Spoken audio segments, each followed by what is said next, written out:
Good afternoon. Thank you for joining me for Chapter 2 of The Prisoner of Zenda, concerning the color of men's hair. It was a maxim of my Uncle William's that no man should pass through Paris without spending 24 hours there. My uncle spoke out of a ripe experience of the world, and I honored his advice by putting up for a day and a night at the Continental on my way to the Tyrol.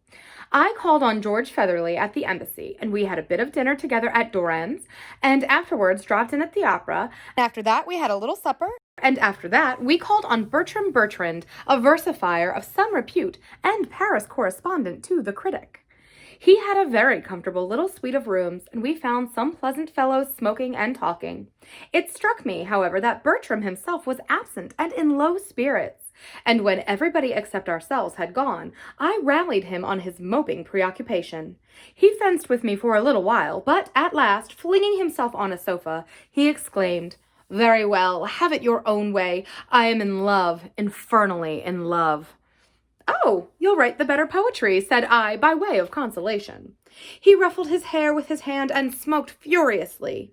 George Featherly, standing with his back to the mantelpiece, smiled unkindly. "If it's the old affair," said he, "you may as well throw it up, Bert. She's leaving Paris tomorrow." "I know that," snapped Bertram. "Not that it would make any difference if she stayed," pursued the relentless George. "She flies higher than the paper trade, my boy." "Hang her," said Bertram. "It would make it more interesting for me," I ventured to observe, "if I knew who you were talking about." "Antoinette Mauban," said George. "D. Mauban," growled Bertram. "Oh-ho," said I, passing by the question of the D. "You don't mean to say, Bert, can't you let me alone?" "Where's she going to?" I asked, for the lady was something of a celebrity. George jingled his money, smiled cruelly at poor Bertram, and answered pleasantly, "Nobody knows. By the way, Bert, I met a great man at her house the other night, at least about a month ago. Did you ever meet him, the Duke of Streslau?" "Yes, I did," growled Bertram. "An extremely accomplished man, I thought him."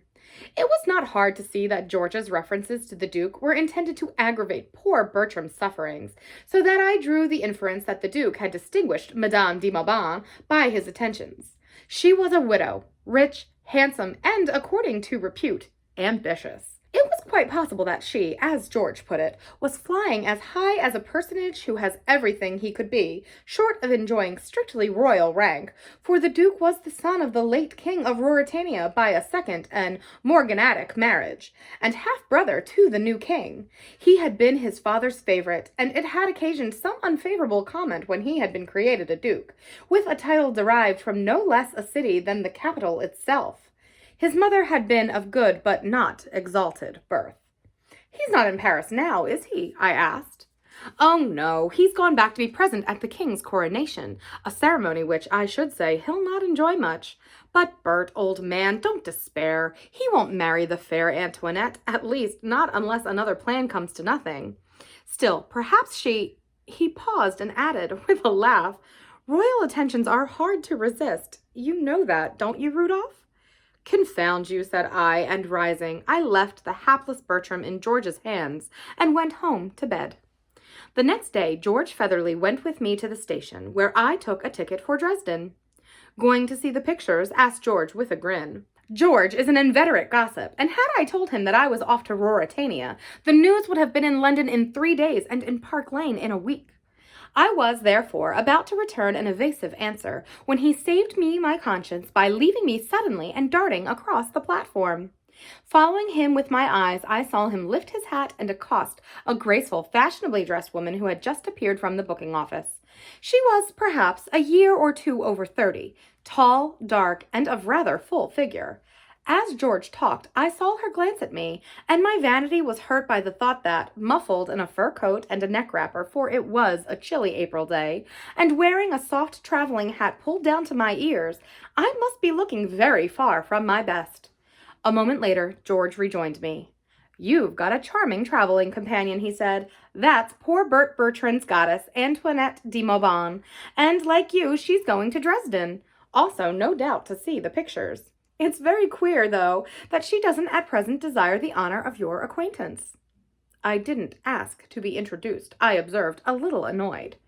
"Well, I offered to bring you to her, but she said, 'Another time.' Never mind, old fellow. Perhaps there'll be a smash and you'll have a chance of rescuing her and cutting out the Duke of Streslau. No smash happened, however, either to me or to Madame de Mauban. I can speak for her as confidently as for myself, for when, after a night's rest in Dresden, I continued my journey, she got onto the same train. Understanding that she wished to be let alone, I avoided her carefully, but I saw that she went the same way as I did to the very end of my journey, and I took opportunities of having a very good look at her, when I could do so unobserved. As soon as we reached the Ruritanian frontier, where the old officer who presided over the custom house favored me with such a stare that I felt surer than before of my Elfberg physiognomy, I bought the papers and found in them news which affected my movements. For some reason, which was not clearly explained and seemed to be something of a mystery, the date of the coronation had been suddenly advanced, and the whole ceremony was to take place on the next day but one. The whole country seemed in a stir about it, and it was evident that Streslau was thronged. Rooms were all let and hotels overflowing. There would be very little chance of my obtaining a lodging, and I should certainly have to pay an exorbitant charge for it. I made up my mind to stop at Zenda, a small town 50 miles short of the capital and about 10 from the frontier.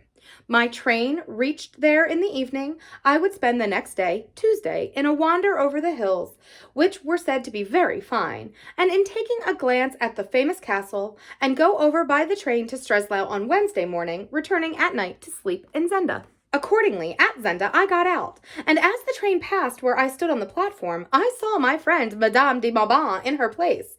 Clearly, she was going through to Streslau, having, with more providence than I could boast, secured apartments there. I smiled to think how surprised George Featherly would have been to know she and I had been fellow travelers for so long. I was very kindly received at the hotel. It was really no more than an inn, kept by a fat old lady and her 2 daughters. They were good, quiet people, and seemed very little interested in the doings at Streslau. The old lady's hero was the Duke, for he was now, under the late king's will, master of the Zenda estates and of the castle, which rose grandly on its steep hill at the end of the valley, a mile or so from the inn. The old lady, indeed, did not hesitate to express regret that the Duke was not on the throne instead of his brother. "We know Duke Michael," said she. "He has always lived among us. Every Ruritanian knows Duke Michael. But the king is almost a stranger. He has been so much abroad, not 1 in 10 knows him even by sight." And now, chimed in one of the young women, "they say he has shaved off his beard so that no one at all knows him." "Shaved his beard!" exclaimed her mother. "Who says so?" "Johann, the Duke's keeper. He has seen the king." "Ah, yes, the king, sir, is now at the Duke's shooting lodge in the forest here. From here he goes to Streslau to be crowned on Wednesday morning." I was interested to hear this, and made up my mind to walk the next day in the direction of the lodge, on the chance of coming across the king. The old lady ran on garrulously. "Ah, and I wish he would stay at his shooting. That and wine, and one more thing, are all he loves, they say, and suffer our Duke to be crowned on Wednesday. That I wish, and I don't care who knows it." "Hush, mother," urged the daughters. "Oh, there's many to think as I do," cried the old woman stubbornly. I threw myself back in my deep armchair and laughed at her zeal. "For my part," said the younger and prettier of the 2 daughters, a fair, bosom, smiling wench, "I hate Black Michael. A red Elfberg for me, mother. The king, they say, is as red as a fox, or as—" And she laughed mischievously as she cast a glance at me, and tossed her head at her sister's reproving face. "Many a man has cursed their red hair before now," muttered the old lady, and I remembered James, the 5th Earl of Burleston. "But never a woman," cried the girl. "Aye, and women when it was too late," was the stern answer, reducing the girl to silence and blushes. End of chapter 2. I will see you tomorrow for chapter 3. The plot thickens. Have a great day. Bye.